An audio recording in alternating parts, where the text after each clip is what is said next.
Gimana jadinya kalau seorang anak konglomerat yang tukang onar malah jadi detektif dadakan dan justru malah berhasil bongkar setiap kasus yang ia terima, terutama rahasia kelam keluarganya sendiri. Di balik jas mewah dan mobil ceprot, tersembunyi luka masa lalu, pembunuhan yang tertutup rapi, dan pengkhianatan dari orang-orang terdekat. Maka dari itu di video kali ini kita bakal ngebahas tuntas perjalanan Jin Isu. Dari detektif pemula yang disepelekan karena jadi detektifnya pun dadakan, malah jadi sosok yang kalem and cool di setiap kasus yang ia bongkar, termasuk borok dalam keluarganya sendiri. Waduh bos, kalau borok bau dong bos. Bukan borok luka tangkurak, borok di sini tuh maksudnya aib dalam keluarganya sendiri. Oh gitu bos, ya udah bos lanjut. Dan inilah Plex X Corp. Cerita ini berpusat pada seorang anak konglomerat bernama Jin Isu, anak dari bos besar pemilik grup Hansu yaitu Jin Myung Chul, ini rarainya. Dan ini kakaknya yang bernama Jin Sung Ju. Dia adalah anak tipe emas, rapi, serius, penuh tanggung jawab. Tapi beda banget sama si Isu. Dia malah lebih suka hidup santai, kayak anak sultan pada umumnya. Kantor lewat, yang dia pilih malah main detektif-detektifan di dalam mall. Dan bukan mall kecil ya. Mall gede dia sewa cuma buat main pura-pura jadi polisi. Bagong ting, mun orang Tasik mah meureun nyewa nate Asia Plaza euy. 괜찮아요?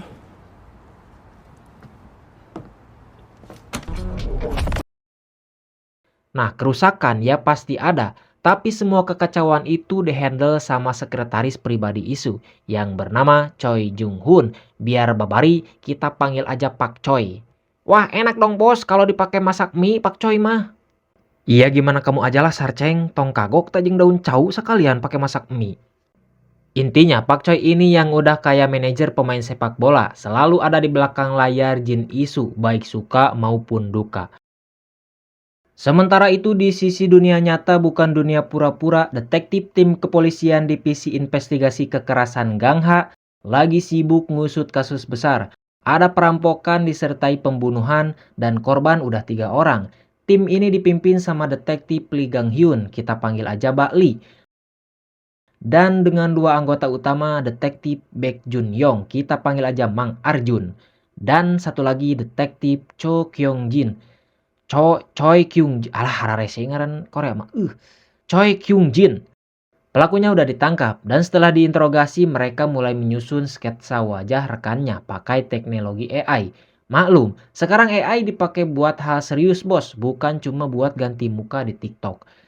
Di tempat lain Isu lagi ngerayain keberhasilannya jadi detektif bareng teman-temannya. Salah satunya adalah Yong Hwa, yang sayangnya udah kecanduan narkoba tapi uniknya Isu justru menasehati temannya ini buat berhenti. Anak sultan tapi punya prinsip juga ternyata. Nah, tiba-tiba Isu dapat telepon dari kakaknya, disuruh datang ke acara pers yang bakal dihadiri ayah mereka. Tapi pas lagi nerima telepon, Yong Hwa malah minjem korek ke orang asing dan entah kenapa orang itu langsung ngeluarin pisau dan nyerang si Yong Hwa begitu lihat Isu berpakaian ala polisi. Mungkin dia kira itu beneran polisi. Isu yang ternyata jago MMA langsung ngejar dan berhasil melumpuhkan si pria misterius itu di gang sempit.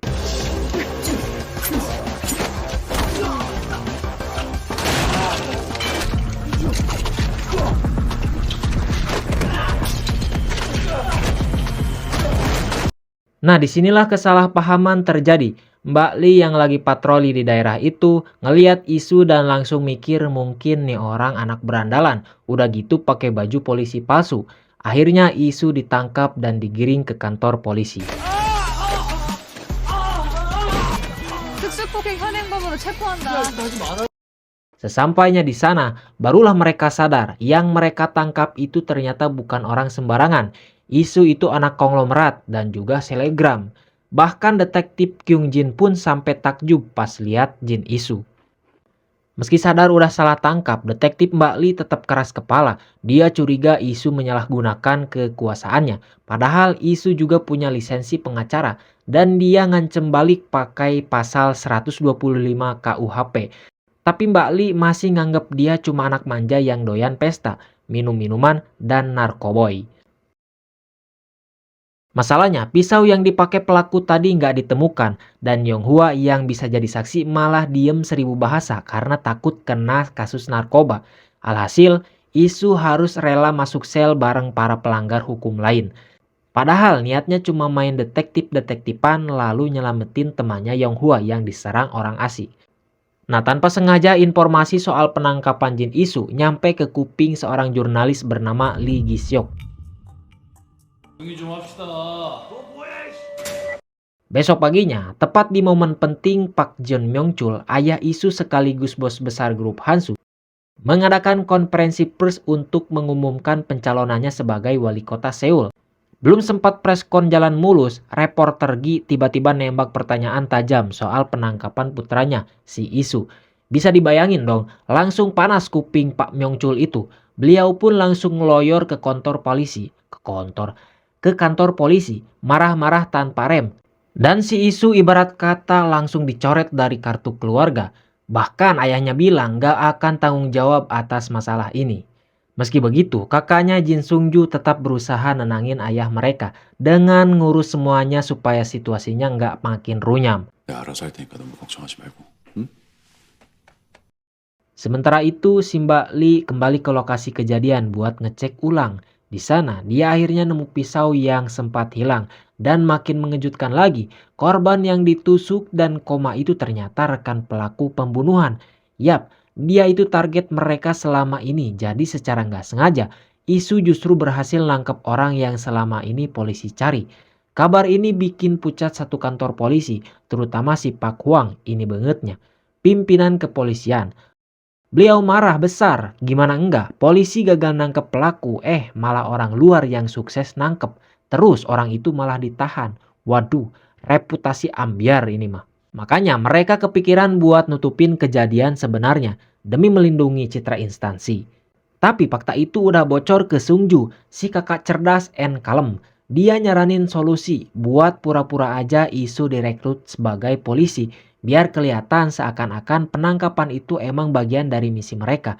Strategi ini bakal ngebantu dua pihak. Nama baik kepolisian aman dan citra ayahnya yang lagi nyalon pun ikut diselamatkan. Akhirnya polisi nggak punya pilihan lain termasuk si Mbak Lee yang terpaksa ngumumin ke media bahwa Isu telah direkrut secara khusus selama 2 bulan dan berhasil menangkap pelaku perampokan sekaligus pembunuhan. Tapi tunggu, Isu dia malah menolak mentah-mentah tawaran jadi polisi. Alasannya simple, buat apa capek-capek bantu citra ayah yang udah nggak nganggep dia sebagai anak lagi. Ya iyalah bos, kalau gua juga mending sare bos. Lah sarceng emang adat, nak mana mas sare wae babal. Balik ke Isu, yang seharusnya jadi hari pertama kerja sebagai polisi, dia malah rebahan santai kayak lagi libur semester. Tapi kakaknya Sungju datang dan maksa dia supaya nurut demi perusahaan, demi keluarga, demi masa depan, dan demi pencitraan ayahnya yang mau nyalek kan bos? Haha, iya ceng, zaman sekarang mau nyalek itu nggak cukup pakai duit, harus pakai pencitraan juga.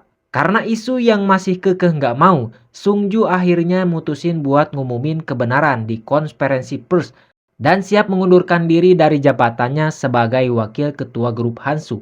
Waduh, ini sih bukan main-main lagi ya guys ya. Hal itu tentu aja ngena banget di hati Isu, soalnya kakaknya selama ini satu-satunya orang yang selalu dukung dia. Akhirnya Isu pun berubah pikiran, dia langsung datang ke acara pers, tampil sebagai polisi yang telah nangkap pelaku pembunuhan. 오실 줄 아셨습니까? 제가 원래 추리물 매니아라. Awalnya Mbak Lee sempet lega karena ngira Isu nggak bakal datang. Tapi itu cuma harapan palsu karena nggak lama Isu muncul dengan gaya penuh gaya. Dan lucunya Mbak Lee yang seharusnya garang malah harus jadi badut penyambutan. Waduh, ini sih hidup memang penuh kejutan teman-teman. Di hari pertamanya bekerja sebagai polisi khusus, Isu langsung bikin kehebohan. Bukan karena menangkap penjahat, tapi karena dia nyulap kantor polisi jadi kayak restoran mewah. Dia bawa catering, bahkan mejanya sendiri disulap jadi kayak meja gaming streamer. Bayangin aja, kantor polisi berasa kafe cyber. Tentu aja ini bikin Mbak Lee dan Arjun langsung pengen pensiun dini. Karena mereka pun resmi jadi satu tim sama orang yang mereka pikir cuma bakal nyusahin hidup mereka. Karena nggak tahan, mereka pun mulai menyusun strategi biar Isu kapok dan pergi dengan sendirinya dari kepolisian. 진이수 약점이 뭐야? 싫어하는 거. 아, 형님 재미없는 거 질색.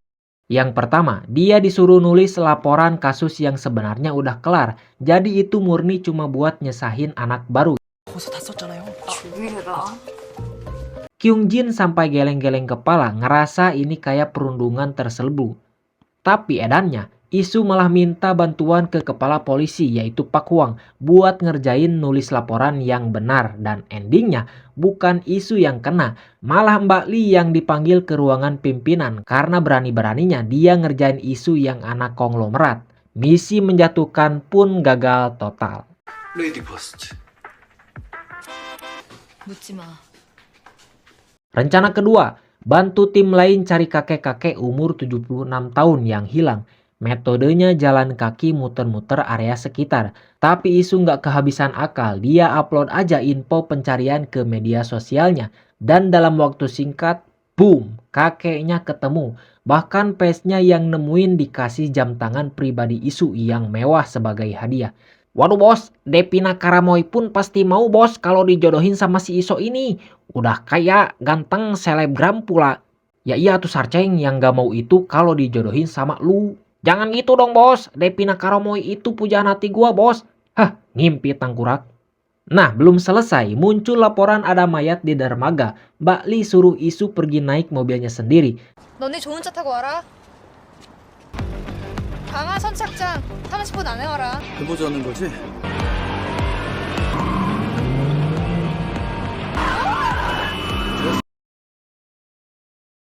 Tapi pas nyampe sana, Mbak Lee dan kawan-kawan gak boleh masuk dengan membawa mobil karena bukan tamu VIP. Dan dengan kerennya justru Isulah yang nyelonong masuk ke dermaga dengan mobil mewahnya. Karena ternyata dia sendiri termasuk tamu VIP dan juga punya kapal pribadi. Jadi dia malah asik-asikan naik boot miliknya, bukan ikut ke TKP. Mayat itu akhirnya ditemukan di kapal pribadi milik seseorang. Yoon Ji-won yang merupakan dokter forensik ngecek. Ternyata korban seorang model bernama Jung Ina punya luka jerat dan memar di belakang kepala. Setelah itu Mbak Lee ajak Isu ikut ke agensi tempat korban kerja. Tapi mobil Mbak Lee ini aduh udah tua, kotor, kayak habis diajak camping seminggu pula. Isu hampir pingsan karena jijik. Jelas lah, jadi detektif ternyata nggak semewah di film-film. Kerjaannya capek, penuh tekanan, udah gitu nggak bisa nyeblak karena saking sibuknya. Rugi dong bos, dia nggak tahu kalau seblak teh dini tuh enak banget. Kayak yang pernah nyoba aja lu Sarceng. Hehe, belum sih bos. Tapi ya, piranya sih enak bos. Diem ah, dahareun wae kamu mah. Pas nyampe di agensi, Isu disuruh nyari info soal Jung Ina. Tapi bukannya nyelidik, dia malah ngobrol asik sama para ciwi-ciwi di sana. Mbak Lee sampai kesal dan ninggalin dia begitu aja. Tiap kali stres, Mbak Lee suka minum bareng ayahnya.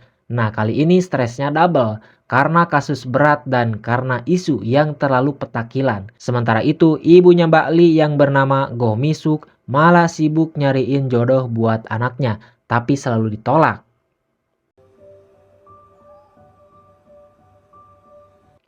Di sisi lain, Isu mulai ngerasa jengkel. Dia ngerasa dikucilkan terus sama tim.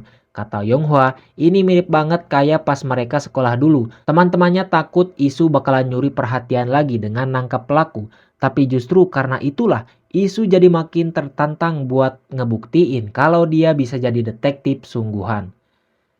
Keesokan harinya, Isu mendatangi badan forensik untuk melihat hasil otopsi. Padahal sebelumnya Mbak Lee sudah sempat memperingatkan dia agar nggak usah ikut campur. Tapi Isu tetap nekat masuk ke ruang mayat. Saat melihat jenazah model Jung Ina, ekspresinya langsung berubah. Seolah ada kenangan kelam yang kembali menghantui pikirannya.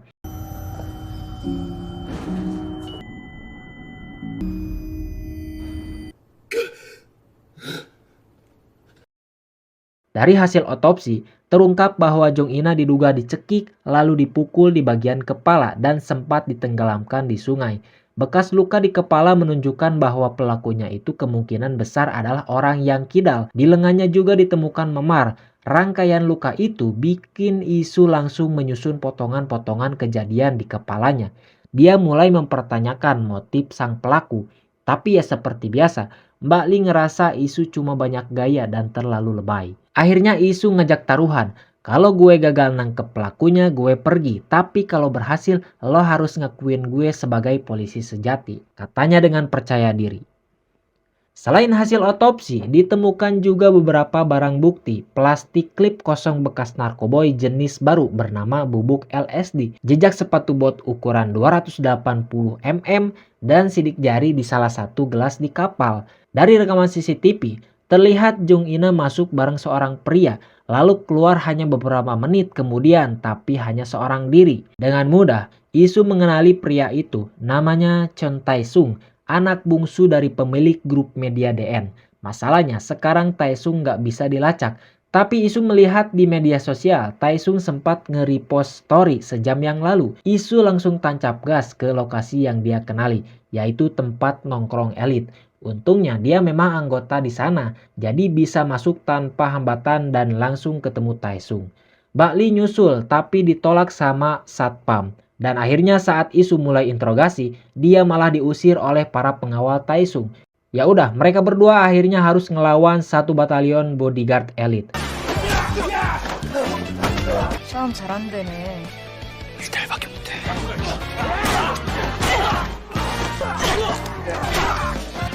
뭐하냐?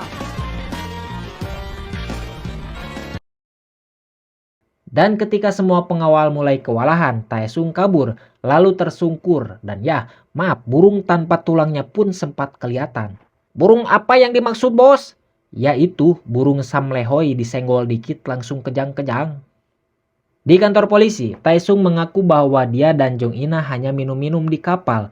Tapi saat dia mau nyium, Jong Ina menolak dan itu bikin Taesung marah hingga mencekiknya sampai pingsan.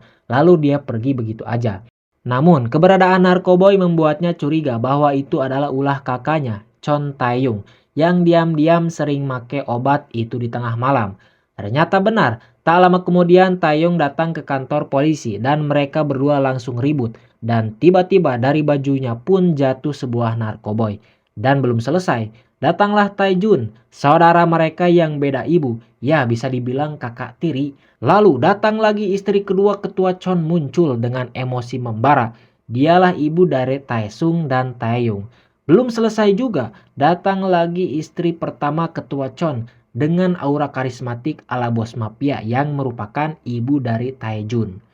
Akhirnya semua anggota keluarga besar Chon bikin keributan di kantor polisi kayak lagi audisi drama keluarga. Setelah diredam, semua dipersilakan pulang kecuali Taesung dan kakaknya. Di ruang interogasi, Taeyong mengaku kalau dia pergi ke kapal untuk menenangkan diri dan memakai narkoboy di tengah sungai.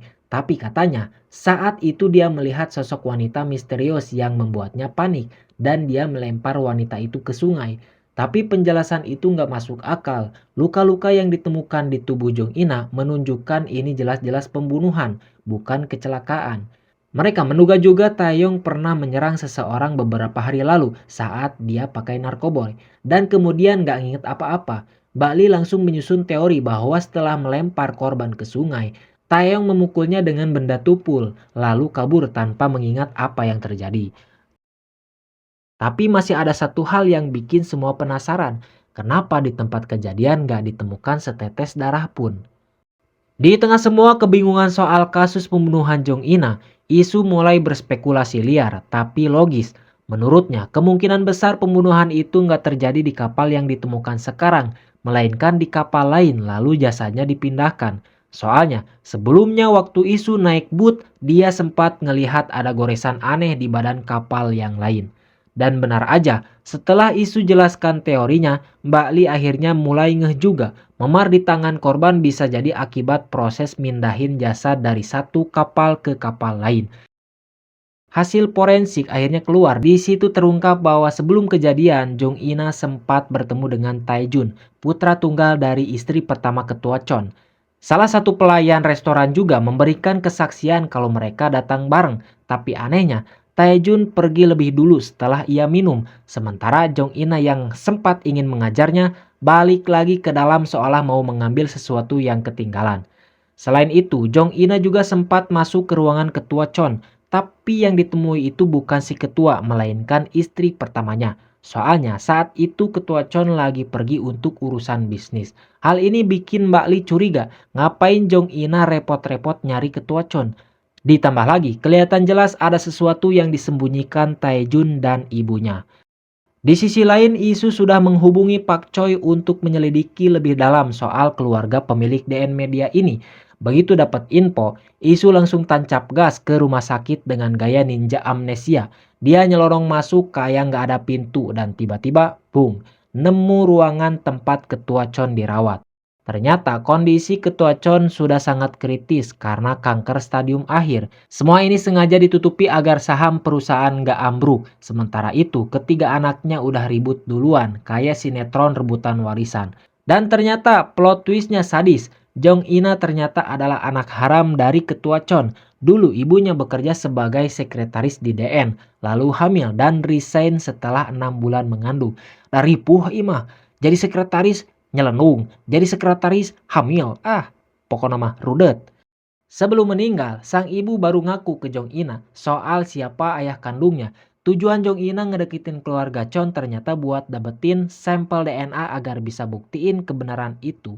Untuk menangkap pelaku sebenarnya, mereka perlu memeriksa kapal pribadi milik Taesung. Tapi karena nggak bisa dapat surat perintah, akhirnya ya pakai cara seniki-seniki ala Isu, mereka menyusup ke pelabuhan VIP, naik kapal secara diam-diam dan mulai nyemprot luminol buat cari jejak darah.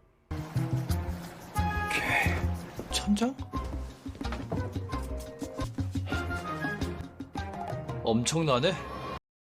Kembali ke Isu saat ketahuan penjaga, dia langsung pura-pura mabuk. Gaya mabuknya bukan kaleng-kaleng bos, lengkap sama gaya oleng dan suara "Oi, nande nande." Sampai penjaganya sendiri ikut bingung. Dari hasil penyelidikan ditemukan sidik jari di atap kapal. Setelah dicek, itu adalah milik Park Jong Wook, si asisten pribadi dari istri pertama Ketua Chon. Dugaan makin kuat, kemungkinan besar istri pertama sudah mengetahui bahwa Jong Ina adalah anak dari suaminya dengan wanita lain alias anak haram. Dan karena takut posisi anaknya terganggu, Jong Wook disuruh buat menghilangkan ancaman tersebut alias membunuh Nui si Jong Ina dengan keji. Setelah berhasil mengungkap bahwa Jong Ina didorong oleh si Jong Wook dari atas kapal, informasi baru muncul. Mang Arjun mendapat kabar bahwa istri pertama Ketua Chon sedang bersiap kabur ke luar negeri lewat bandara. Nggak buang waktu, Isu dan Mbak Li langsung meluncur untuk mengajarnya. Tapi apes, mereka malah kejebak macet total. Akhirnya dengan muka pasrah tapi ambisi tinggi, mereka meminta bantuan Pak Choi untuk menyiapkan helikopter pribadi. Buset bos, gampang banget nyiapin helikopter pribadi, udah kayak lagi nyiapin Astrea butut lu bos. Sat, kenapa malah Astrea gue yang kena? Iya soalnya manasin Astrea kan gampang, tinggal genjreng, hurung we. Diem lu sarceng. Dengan kendaraan anti macet itu alias helikopter, akhirnya mereka berhasil menangkap si istri pertama.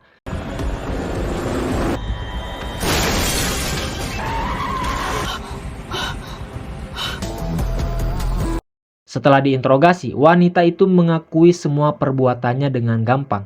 Tapi anehnya, pas anaknya datang yang tak lain adalah Taejun, terlihat senyuman tipis yang mencurigakan di wajahnya. Isu mulai curiga, ada yang janggal dari pengakuan ini. Gak lama, Isu mendatangi istri kedua dan menyebut soal pengakuan tadi.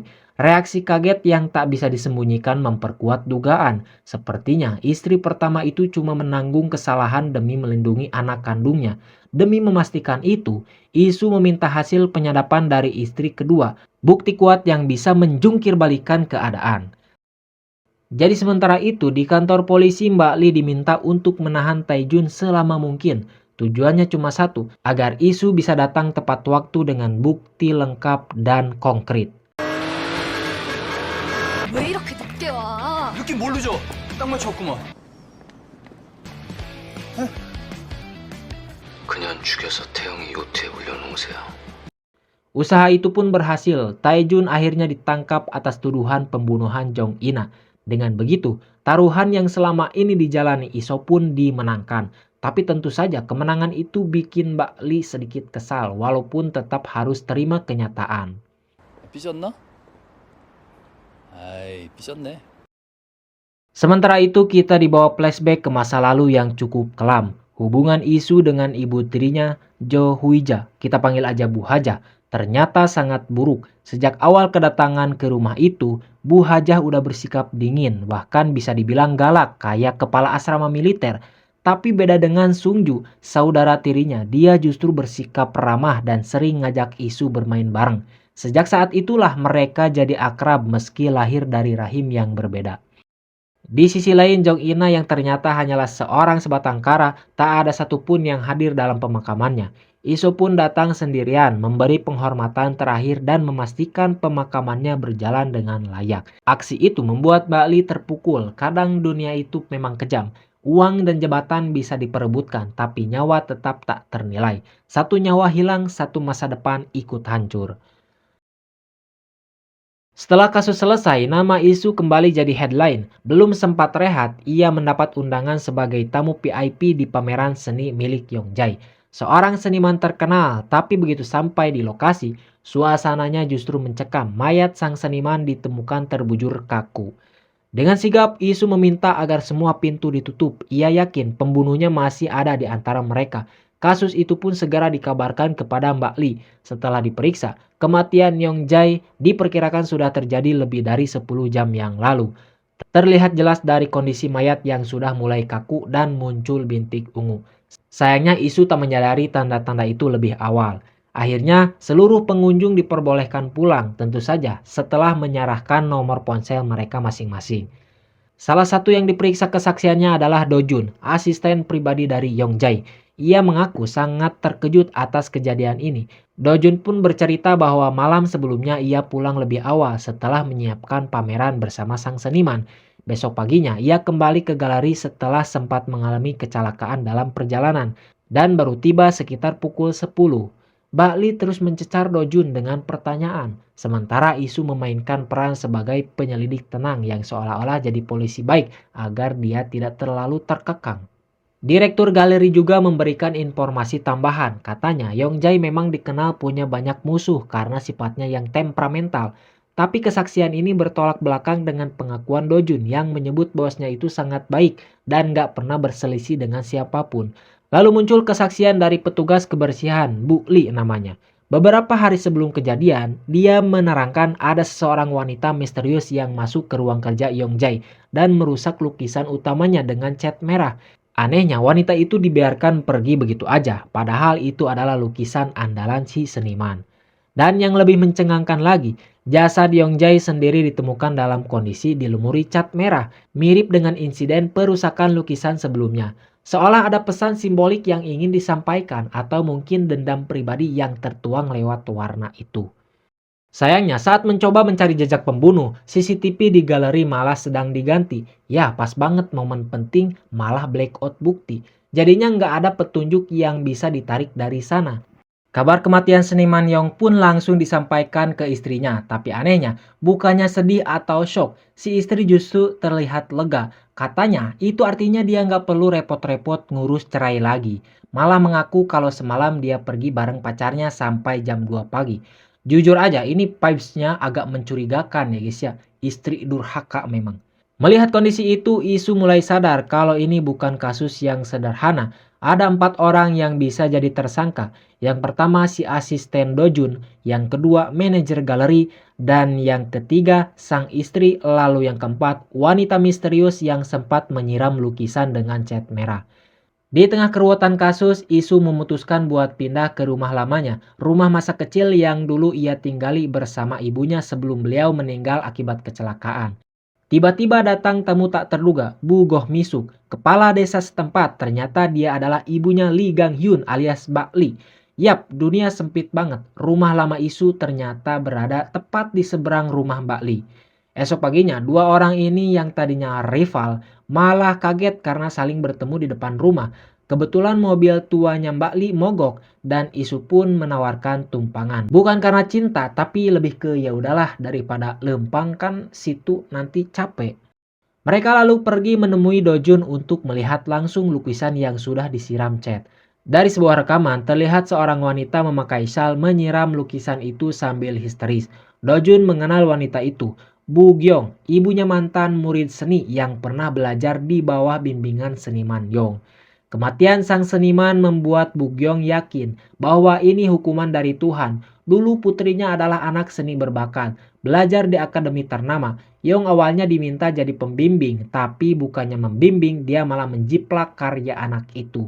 Bu Gyong dan anaknya sempat melapor, tapi nggak ada yang percaya. Akhirnya kasus itu ditutup setelah Yong menyarankan agar anak itu bersekolah di luar negeri sebagai bentuk kompensasi diam-diam. Namun tak lama setelah itu justru muncul surat teguran atas dugaan plagiarisme. Yang bikin lebih gila lagi, surat itu datang dari atas nama seniman Yong, seolah menyatakan bahwa karya anak Bu Gyong itu adalah jiplakan dari seniman Yong itu sendiri. Hal itu bikin anaknya stres berat sampai akhirnya mengakhiri hidupnya alias bundir. Dasar kolot begog bos, itu si seniman Yong.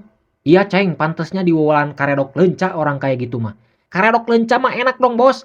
Iya karedok leunca tambah bubuk sianida biar almarhum. Untung ini juga udah almarhum. Hahaha. Kembali ke cerita.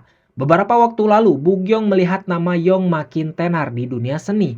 Karena nggak kuat menahan emosi, ia pun datang ke galeri dan menyiram lukisan utama Yong dengan cat merah. Sebuah aksi spontan dengan penuh rasa dendam. Tapi saat malam kematian Yong, Bu Gyong sedang bekerja di pemandian hingga tengah malam. Ini memperlemah kemungkinan bahwa dia pelakunya. Tak lama, hasil otopsi keluar ada 2 luka tusukan di tubuh seniman Yong. Satu di bagian punggung dan satu lagi lebih dalam di bagian dada yang jadi penyebab kematian. Satu fakta menarik, kematian ini membuat sang istri berhak atas asuransi jiwa sebesar 2 miliar won. Jadi kalau pembunuhnya istri, ya jelas motifnya uang. Tapi kalau ternyata Bu Gyong yang bunuh, bisa jadi motifnya balas dendam. Ada juga bukti visual lain, CCTV luar menunjukkan seseorang memakai syal yang sangat mirip milik Bu Gyong datang ke galeri malam itu. Tapi setelah diselidiki, Bu Gyong memang benar-benar sedang bekerja di pemandian saat kejadian itu. Sementara itu, isu yang kali ini nggak kebagian tugas penting, malah iseng menghubungi Dojun dan berniat membeli lukisan yang disiram cat. Keyakinannya satu, lukisan yang kadang gagal justru bisa laku mahal. Tapi justru di sana ia menemukan satu lukisan lain yang menurutnya sangat bagus. Ternyata itu adalah karya Dojun sendiri. 그림 좋네.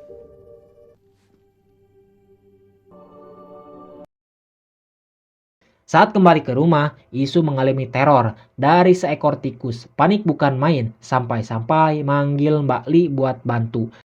Mbak Li yang datang dengan gaya sigap ala SWAT, kaget dong pas tahu yang bikin rusuh itu cuma hewan kecil berkumis. Kumisnya kayak kumis lu bukan bos? Diam lu tangkurak, masa iya kumis aing disamain sama kumis berit? Ya kali aja emang sama bos. Lu didiemin malah ngelunjak ya. Lu emang pengen gaji lu nggak gua kasih? Jangan dong bos, nanti gua gak bisa main sama Devina Karamoy. Iya makanya diem. Hehe, ya udah ya bos, maaf, lanjut. Di momen itu Mbak Li melihat foto masa kecil Isu bersama ibunya. Cerita pun mengalir, Isu tinggal di rumah itu bersama sang ibu sampai usia 7 tahun. Sebelum akhirnya sang ibu meninggal karena kecelakaan. Tak lama kemudian Isu diberitahu bahwa dirinya adalah anak dari pemilik grup Hansu.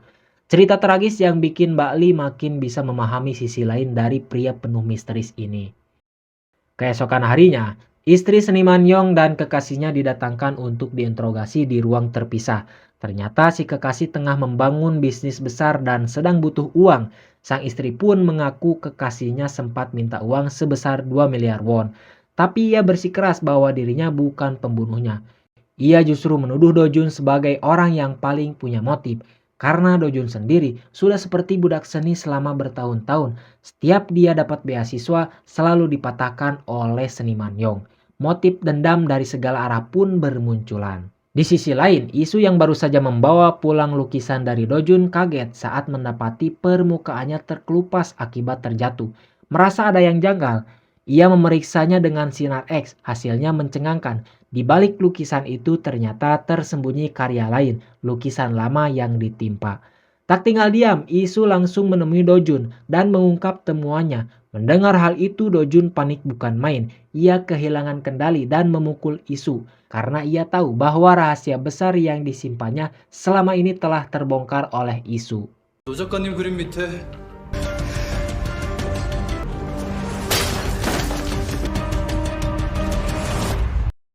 Sementara itu, Kyung Jin berhasil menelusuri penjual syal seperti yang dikenakan oleh Bugyong.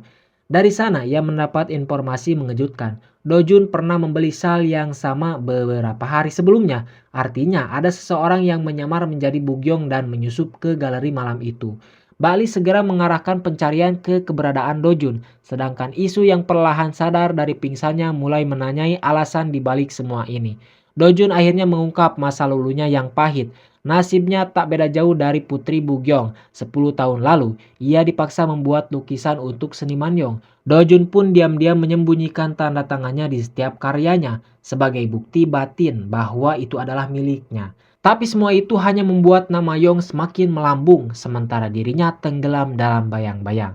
Sampai akhirnya, sebuah yayasan memberikan beasiswa seni untuk Dojun, namun seniman Yong justru memberikan kesaksian palsu, mengatakan bahwa portofolio Dojun adalah hasil jiplakan. Mimpi untuk belajar seni di luar negeri pun kandas, sejak saat itulah semangatnya pun hancur. Diliputi keputusasaan, Dojun akhirnya mencoba mengakhiri hidupnya dengan menusuk dirinya sendiri. Beruntung Mbak Li datang tepat waktu dan langsung membawanya ke rumah sakit. Namun peristiwa ini membuat Mbak Li marah besar. Ia menilai Isu selalu jadi biang kekacauan. Dalam hati ia hanya berharap pemilihan wali kota segera digelar agar Isu bisa angkat kaki dari kehidupan mereka di kepolisian. Di kantornya, Mbak Li juga menerima teguran keras dari atasannya karena dianggap gagal mengawasi Isu. Salah satu pimpinan divisi, yaitu Changgun, sangat membencinya. Ia menyindir masa lalu Mbak Li sebagai anak dari mantan detektif yang dipecat karena kasus suap. Tapi Mbak Li yakin ayahnya dijebak. Ia memegang teguh prinsip bahwa kebenaran pada akhirnya akan muncul walau tertutup kabut tebal fitnah. Intinya dia nggak percaya kalau ayahnya itu menerima suap. Kembali ke rumah sakit, Dojun akhirnya diminta menceritakan apa yang terjadi semalam sebelum pameran. Ia mengaku telah menikam seniman Yong dari belakang karena ketakutan dan tekanan batin. Esok harinya, ia berniat untuk meminta maaf. Tapi justru menemukan tubuh sang seniman sudah terbujur kaku, bercampur cat merah. Namun dari catatan pembelian sal online, diketahui bahwa Dojun hanya disuruh oleh istri seniman Yong untuk membelinya. Fakta itu mengubah segalanya. Bakli dan Mang Arjun mulai menyimpulkan bahwa pelaku sebenarnya adalah sang istri yang menyamar sebagai Bugyong dan datang malam itu untuk memastikan eksekusi sang suami. Karena seniman yang saat itu sudah terluka akibat tusukan Dojun, sang istri hanya perlu melakukan finishing move. Ibaratnya, Dojun menyerang karena emosi, tapi si istrilah yang memastikan kematiannya. Sayangnya semua ini belum cukup kuat dijadikan bukti. Di sisi lain, Isu bertanya kepada Kyung Jin agar mau memberitahu kesalahannya selama penyelidikan, sampai-sampai membuat si Mbak Li marah. Ternyata kesalahan Isu adalah tidak segera melapor kepada Mbak Li yang notabene adalah pimpinan tim investigasi ini. Hal ini sempat membuat posisi Mbak Li terancam karena dianggap lalai mengawasi anggota-anggotanya yaitu Isu. Mbak Li meski sudah berhasil menjadi inspektur termuda, dia tetap dipandang sebelah mata oleh atasan karena bayang-bayang masa lalu sang ayah. Tapi ia mampu bertahan, menahan segala tekanan dan terus membuktikan kemampuannya sendiri. Setelah mengetahui pelaku sebenarnya adalah sang istri, Isu memindahkan Dojun ke ruang Naratama, memberikan kompensasi dan membiayai pendidikannya di luar negeri. Ia ingin mengembalikan impian Dojun yang dulu dihancurkan oleh seniman Yong. Sebagai balasan, Dojun mulai membuka suara dan memberikan petunjuk. Ia mengungkap bahwa selama hidup seniman Yong selalu membawa kunci berangkasnya sendiri. Tapi saat tubuhnya ditemukan, kunci itu tidak ada. Besar kemungkinan si istrilah yang mengambilnya. Fakta ini membuat Isu dan Mbak Li menemukan celah. Mereka bisa menjebak si istri lewat kunci tersebut. Mbak Li lantas memberi kabar palsu kepada si istri bahwa Dojun telah meninggal dunia dan mengakui semua perbuatannya. Kabar itu membuat si istri lengah, merasa sudah aman tidak ada lagi saksi yang akan bisa ditanya. Ia pun mengajak kekasihnya ke bank untuk membuka berangkas milik suaminya. Tapi yang mereka tidak tahu, Isu sudah menyamar jadi petugas bank. Saat kunci berangkas terbuka, sidik jari yang tercampur darah berhasil diamankan oleh Mbak Li. Bukti yang selama ini dicari akhirnya ditemukan. Si istri ditangkap bersama kekasihnya karena ternyata memang niat dari awal mereka ingin merampas semua harta milik seniman Yong. Sebagai penutup kasus, Isu menyarankan galeri untuk memberikan penghormatan kepada mendiang Putri Bugyong, sang seniman asli yang selama ini karyanya dikubur dalam-dalam. Galeri pun menjadi ramai dan Bugyong pun akhirnya merasa dihargai. 형사님, 이제 숨 쉬고 살 수 있을 것 같아요. 고맙습니다. 아닙니다.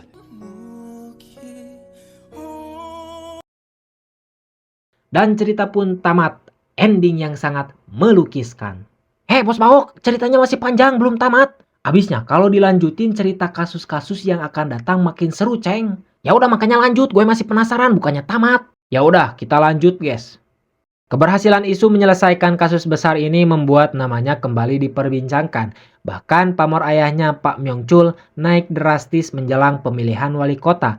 Kini ia bersaing ketat dengan kandidat kuat lainnya yaitu Wang Jongtai. Namun di belakang layar Wang Jongtai menyusun siasat licik. Ia menyuruh seorang jurnalis bayaran, reporter Gi, untuk menulis artikel hitam tentang Isu, membongkar statusnya sebagai anak haram dan mengangkat kembali isu kematian ibunya. Artikel itu akan dirilis tepat 3 hari sebelum pemilu untuk menjatuhkan nama baik keluarga Pak Myongchul.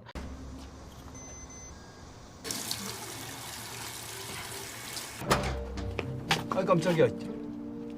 Kasus baru kembali menggemparkan. Kali ini seorang lansia ditemukan tewas di rumahnya. Awalnya terlihat seperti kecelakaan biasa karena tidak ada tanda-tanda perampokan. Jadi seolah ya emang maklum, namanya juga udah bau tanah pasti meninggoy. Uang dan perhiasan pun masih utuh di tempatnya, rapi kayak belum sempat disentuh maling. Namun suasana mulai berubah ketika cucu dari lansia tersebut datang dan kebetulan hanya ada Iso di tempat. Sang cucu bilang almarhum kakeknya nggak pernah makan makanan keras seperti cilok campur semen.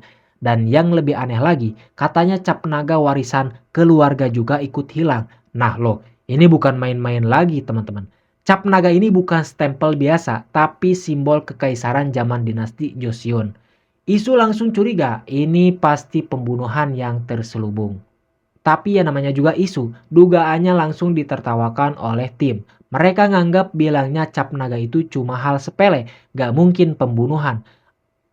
Mang Arjun bahkan ngajak taruhan, kalau ini benar pembunuhan, Isu boleh mukul dia. Tapi kalau bukan pembunuhan, dia yang gantian mukul Isu. Pak cepak jeger. Isu lalu mencari informasi soal cap naga ini ke kolektor yang barang antik. Dari hasil penelusuran ternyata dulu sempat dibuat 412 buah cap naga dan 73 diantaranya hilang. Kalau ini beneran salah satunya yang hilang, nilainya nggak main-main bos, ini harta sejarah bangsa. Sementara itu tim forensik menemukan keanehan. Ternyata sebelumnya sudah ada 2 lansia lain yang meninggal dengan cara yang serupa, tersedak cilok semen. Tapi anehnya makanan yang ditemukan di tenggorokan mereka bukan hasil gigitan, melainkan seperti dipotong dan diwawalkeun ke mulut para korban. Waduh, ini sih udah nggak masuk akal. Apalagi 2 kasus sebelumnya juga nggak ditemukan bukti perampokan, tapi harta mereka raib entah kemana. Kebetulan 2 kasus sebelumnya itu ditangani oleh tim 2. Mbak Li coba nego ke ketua tim 2 buat lihat dokumennya. Ditolak mentah-mentah karena katanya kasusnya itu udah ditutup. Tapi karena feeling detektifnya masih menyala, Mbak Li tetap nekat nyelidiki sendiri. Hasil investigasi mengarah ke satu benang merah. Semua korban adalah anggota gereja Yongseong. Nah, salah satu staf gereja ternyata pernah kehilangan buku catatan keanggotaan. Saking paniknya, dia bikin buku baru diam-diam. Mungkin dari situ, pelaku tahu siapa saja yang punya tabungan berlebih atau harta tersembunyi. Jadi semacam katalog korban potensial yang layak untuk dirampok. Di sisi lain, Mang Arjun dan dokter forensik nemuin bekas suntikan kecil di tahi lalat korban. Mang Arjun pun menghela napas, kayaknya dia bakal kena pukulan Isu karena akhirnya dia juga menduga kalau ini tuh pembunuhan. Tapi anehnya, dia malah mulai cocok ngobrol sama dokter forensik. Ada aroma gosip percintaan nih kayaknya. Dari CCTV diketahui modus pelaku adalah berpura-pura sebagai relawan yang menawarkan jasa foto pemakaman. Mereka menyusup ke rumah korban buat mengintai barang incaran mereka. Lalu beberapa hari kemudian balik lagi buat kasih hasil foto sambil bawa minuman dan suntikan maut. Setelah korban tewas, mereka ambil barangnya dan kabur kayak ninja. Karena Mbak Li terus menyelidiki tanpa izin, Pak Han ketua tim 2 marah besar. Suasana kantor sempat memanas kayak nonton drama korporat. Tapi akhirnya kasus ini secara resmi diserahkan ke pelakunya sendiri. Ke pelakunya. Tapi akhirnya kasus ini secara resmi diserahkan ke Mbak Li karena dianggap sudah kadung terbuka. Tapi konsekuensinya Mbak Li harus mengungkap pelakunya sendiri kalau nggak mau karirnya ikut terkubur. Nah, di kasus kali ini mereka benar-benar mentok. Nggak ada sidik jari, nggak ada saksi, nggak ada petunjuk. Seolah-olah pelakunya tuh ninja pensiunan. Tapi Isu nggak mau nyerah. Dia yakin kunci untuk membuka semuanya adalah cap naga kekaisaran itu. Kalau cap itu bisa ditemukan, jejak pelaku pasti akan kelihatan. Isu pun mengambil langkah ekstrim, mendatangi tempat misterius yang bisa menemukan apa aja, asal bayarannya pas. Alasan pencariannya yaitu bukan untuk keadilan, tapi buat dijadikan hadiah ulang tahun untuk ayahnya. 원하는 건 뭐든지 구해주신다고. 국수요. 좋은 선물이 되겠네요. Setelah beberapa hari menunggu tanpa hasil, akhirnya kabar itu datang. Cap naga kekaisaran katanya akan dilelang secara rahasia jam 2 pagi. Harganya sepele, 1 miliar won. Sepele gimana bos? 1 miliar won itu bisa beli 100 lebih pabrik basreng bos.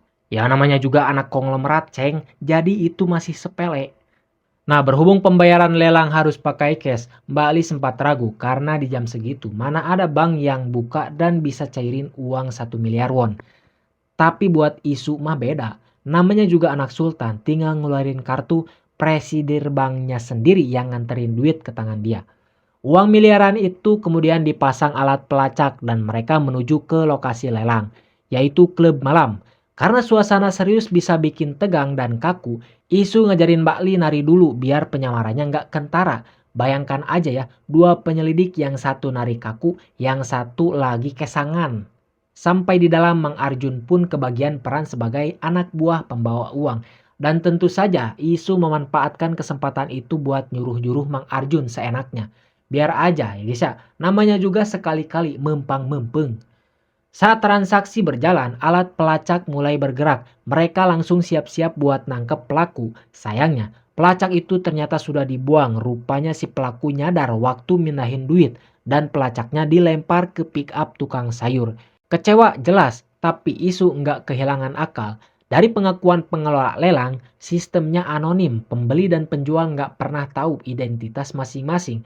Situsnya pun gelap dan nggak bisa diakses sembarangan. Nah, disinilah muncul ide Isu. Kalau nggak bisa cari penjualnya, kenapa nggak pasang jebakan aja?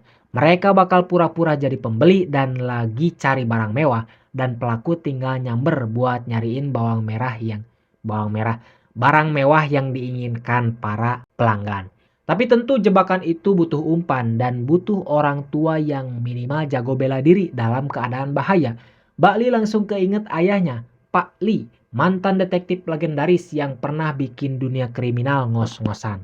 Sayangnya Pak Li menolak, katanya dia sudah bukan detektif lagi, sekarang cuma orang tua yang suka nonton drama sore atau FTP.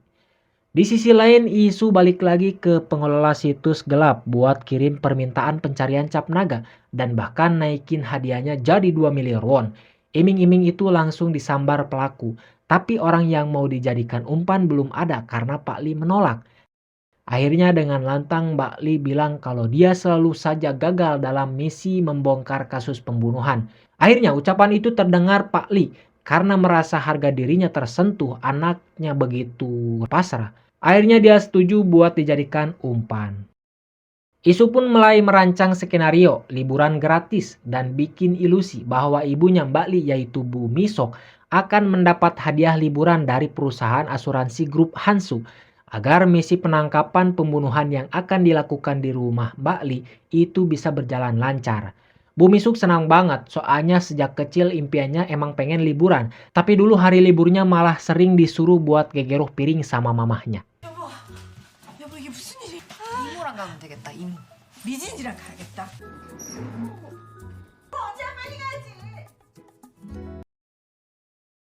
Operasi pun dimulai, CCTV dipasang, tim mengintai di rumah Jin Isu, dan semua dapat perlengkapan canggih, kecuali Isu. Ya seperti biasa, cuma dikasih borgol doang, mungkin biar dia nggak macem-macem.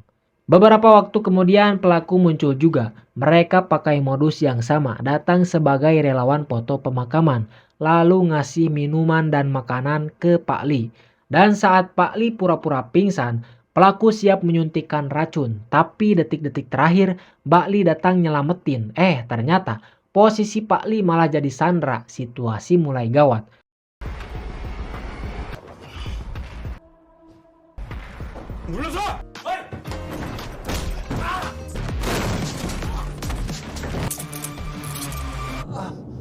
Akhirnya pelaku berhasil ditangkap. Pak Han, ketua tim 2 yang sebelumnya menutup kasus ini mentah-mentah, akhirnya kena batunya. Tapi Mbak Li yang besar hati tetap membiarkan Pak Han mengumumkan penangkapan itu di depan media. Syaratnya, kalau suatu hari Mbak Li butuh bantuan, Pak Han jangan nolak.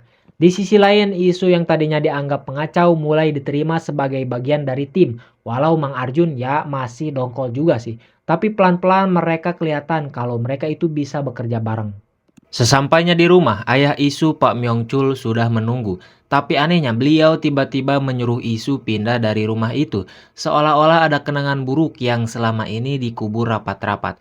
Tapi Isu jelas menolak. Selama ini ia sudah terlalu banyak didera gosip, bahkan dicap sebagai anak haram. Dan itu membuat hubungan ayah anak ini sangat rumit. Namun, meski keras dan kadang dingin, sang ayah tetap menyayangi Isu. Bahkan rasa bangganya muncul lagi ketika Isu menyumbangkan cap naga kekaisaran ke Museum Nasional sebagai artefak budaya yang selama ini hilang. 국세는 조선 왕실의 대표 유물로 Dari cap kerajaan, sekarang kita loncat ke kasus baru yang jauh dari kerajaan tapi nggak kalah misterius. Seorang pria ditemukan tewas secara mengenaskan di sebuah apartemen studio. Mbak Li dan kawan-kawan bergegas ke TKP. Ketika dilihat lebih dekat, Isu mendadak shock.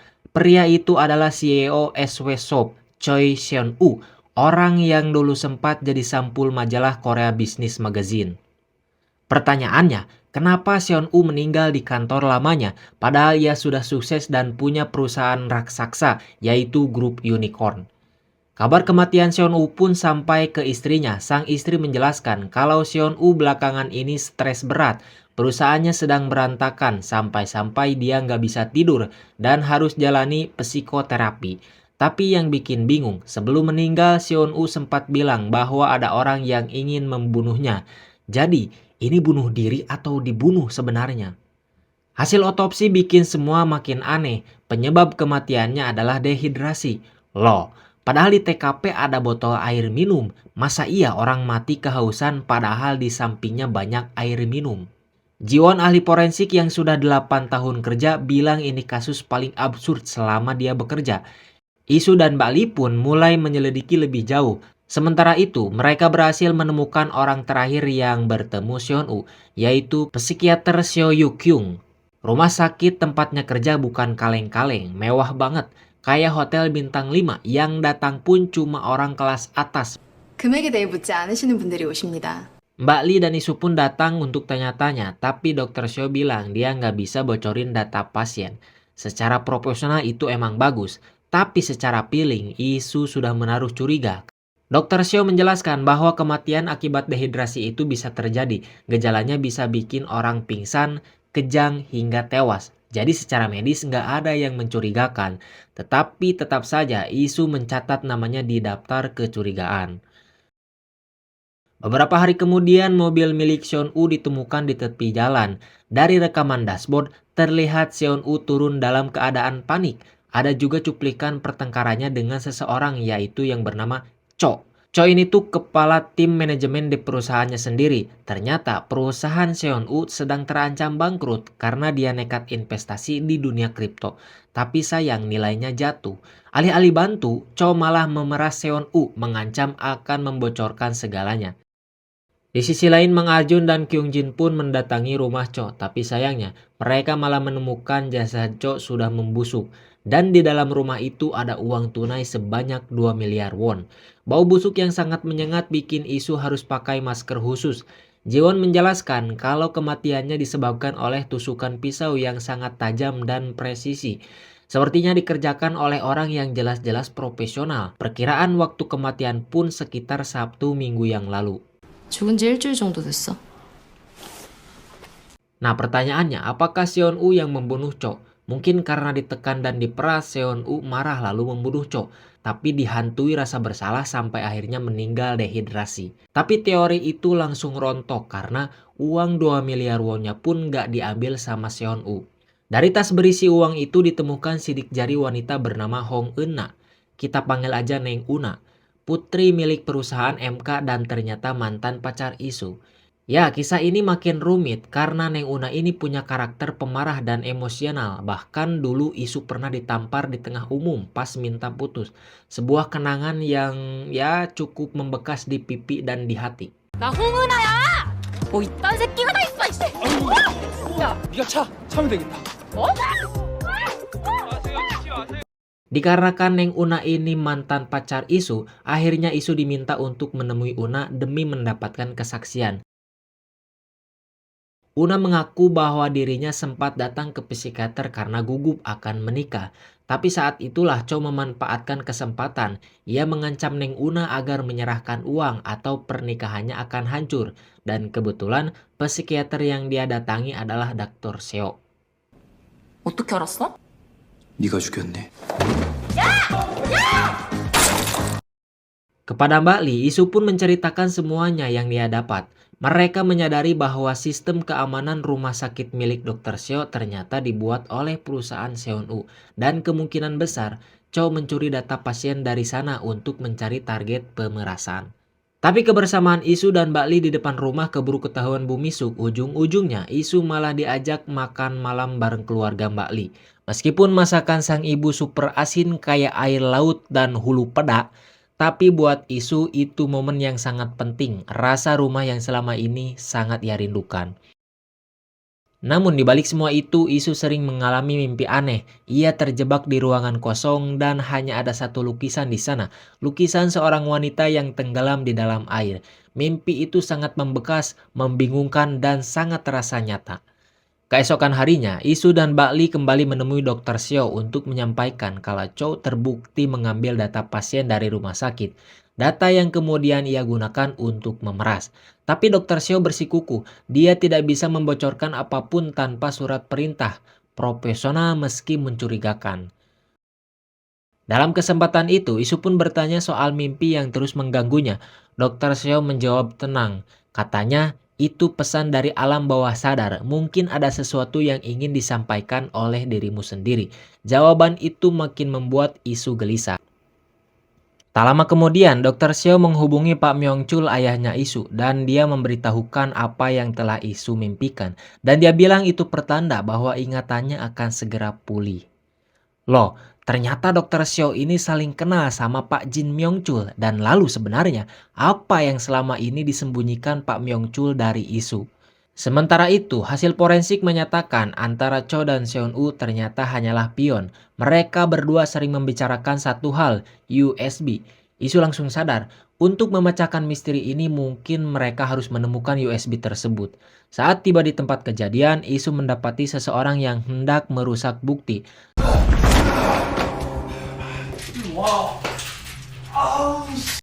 Pria itu berhasil ditangkap, tapi aksi nekat Isu membuat Mbak Lee marah besar karena dalam misi, keselamatan tetap prioritas utama.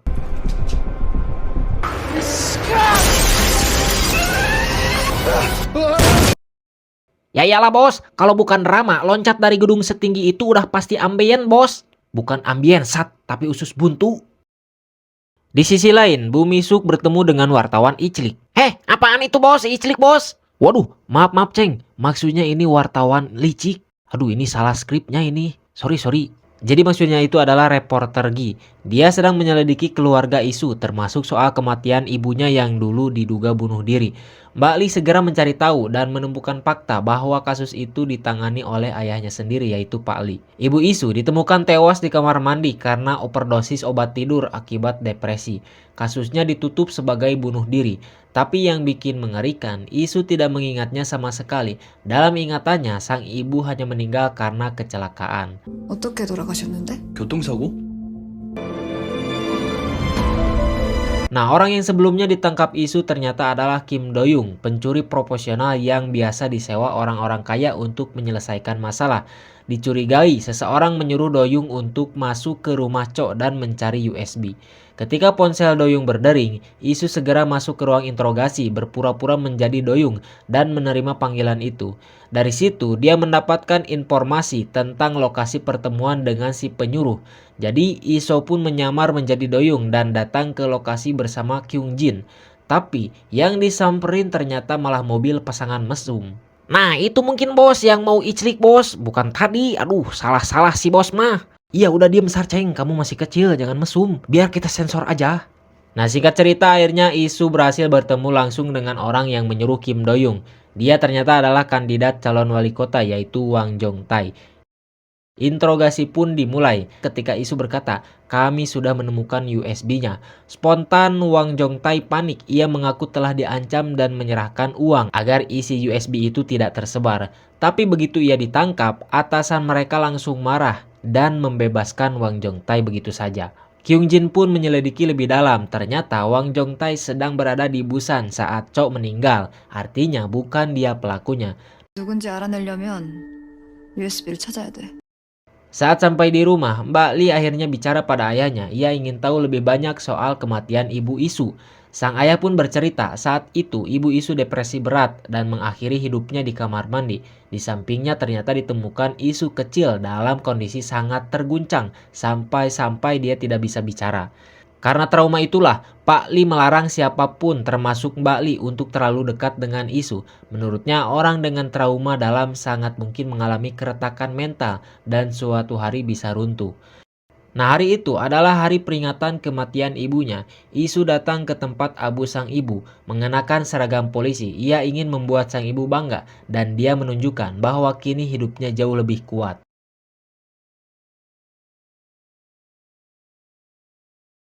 Tiba-tiba ada seseorang yang ingin membuka kotak abu itu, tapi petugas melarang karena hanya pihak keluarga lah yang boleh melakukannya. Dari kejadian itu, Isu langsung tersadar. Pesan antara Cho dan Seon-woo pernah menyebutkan Pesan antara Cho dan Seon-woo pernah menyebutkan USB itu disimpan di tempat yang hanya bisa dibuka olehnya. Akhirnya Isu dan Mbak Li datang ke tempat itu membawa surat perintah dan benar saja USB itu ditemukan di dalam kotak abunya. Di dalam USB tersebut tersimpan deretan video yang menjadi bukti sisi gelap beberapa orang, termasuk sosok Wang Jong-tae yang ternyata pernah berdandan menyerupai wanita. Wanjir, ieu mah calon wali kota eblek ieu mah ieu. Merasa ada kejanggalan, Isu kembali menghubungi Neng Una untuk menanyakan apakah ia sempat melaporkan pemerasan yang dialaminya kepada Dr. Seo. Ternyata benar, Neng Una sudah melakukan itu, padahal sebelumnya Dr. Seo mengaku tak tahu menahu tentang pasiennya yang diperas. Hal itu justru menempatkan Dr. Seo dalam posisi berbahaya. Kalau video dari USB itu, Allahu Akbar, USB, jika nuka karawai nyebut USB teh. Kalau video dari USB itu tersebar, nama baiknya akan hancur, bahkan bisa kehilangan izin praktik. Isu semakin yakin pembunuh Cho dan penyebab kematian Seon-woo adalah Dr. Seo. Cara dia membunuh mungkin hipnotis. Kedengarannya seperti bualan film, tapi bukan tidak mungkin. Maka dari itu, Isu pun menyusun rencana. Mang Arjun akan pura-pura punya kebiasaan buruk. Ia meminta dibuktikan bahwa hipnotis itu benar-benar bekerja. Targetnya yaitu membuat Mang Arjun menyukai orang yang paling ia benci, yaitu Jin Isu. 사방은 고요하고 걸어옵니다.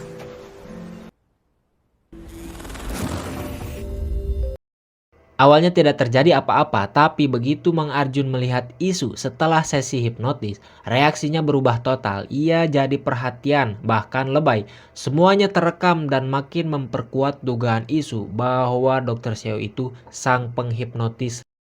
Isu kemudian menemui seorang profesor dari Universitas Kedokteran Hanggo yang pernah jadi dosennya Dr. Seo. Menurut sang profesor, dulu ia pernah memperingatkan Seo untuk tidak mengambil spesialisasi psikiatri karena punya kecenderungan delusi, di mana delusi itu akan bisa menghancurkan pasien dan juga dirinya sendiri. Seperti biasa, namanya juga drama, selalu ada hal-hal kecil yang bisa dijadikan petunjuk, di mana Isu juga melihat piala penghargaan yang identik dengan milik Dr. Seo. Bedanya di sana masih ada pisau kecil tajam tertanam rapi, sementara milik Seo itu sudah tidak ada pisaunya. Itu malah jadi petunjuk baru bagi Isu. Keesokan harinya, Isu mengajak Dr. Seo bertemu di taman, berpura-pura ingin bicara santai. Mereka berbincang mengenai banyak hal, termasuk tentang laut yang ternyata sangat disukai Seo. Isu pun memancing emosi dan kenangan sang dokter dengan mengajaknya seolah berlibur ke pila pantai berpasir putih. Tanpa sadar, Dr. Seo mulai larut dalam khayalan. Saat itulah sang profesor muncul dan melanjutkan hipnotis yang sempat dipicu oleh Isu. Dengan teknik itu, mereka membuat Dr. Seo menenangkan pikirannya dan mulai bicara. Di kesempatan itulah Dr. Seo akhirnya mengungkap apa yang terjadi. Jadi ketika Neng Una diperas, Seo sempat menelepon Cho, menawarkan sejumlah uang agar video pasien dikembalikan. Namun, alih-alih negosiasi, Seo malah datang ke rumah Cho dan membunuhnya menggunakan pisau dari pialanya. Setelah itu, Seo menghubungi Seon U yang pernah jadi pasien hipnotisnya. Lewat satu panggilan, ia menanamkan sugesti bahwa seseorang akan datang untuk membunuh, dan bahwa semua air dan makanan telah diracuni. Jadi ketakutan membuat Seon U enggan makan dan minum, hingga Seon U pun meninggal karena dehidrasi. Setelah pengakuan itu, kesadaran Dr. Seo perlahan kembali. Di sisi lain, Isu dan Mbak Li menuju rumah sakit untuk mengamankan senjata pembunuhan. Di sana, Isu mendapati sebuah lukisan wanita tenggelam, persis sama dengan yang selama ini muncul dalam mimpinya.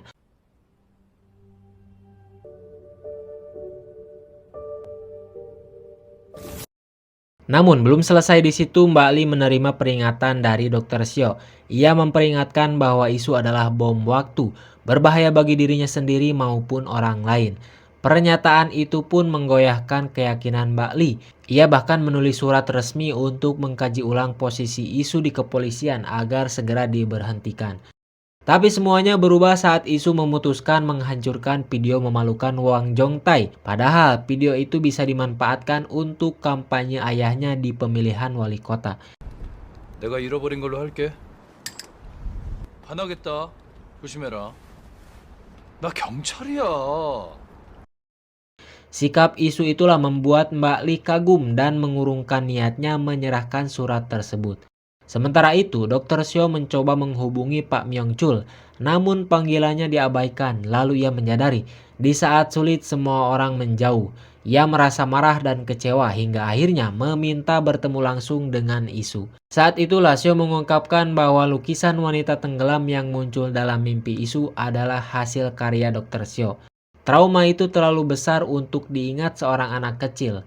Nah, lewat terapi yang ia berikan, Seo membantu Isu membuka kembali ingatan terpendam tentang kejadian mengerikan saat ibunya meninggal di dalam kamar mandi.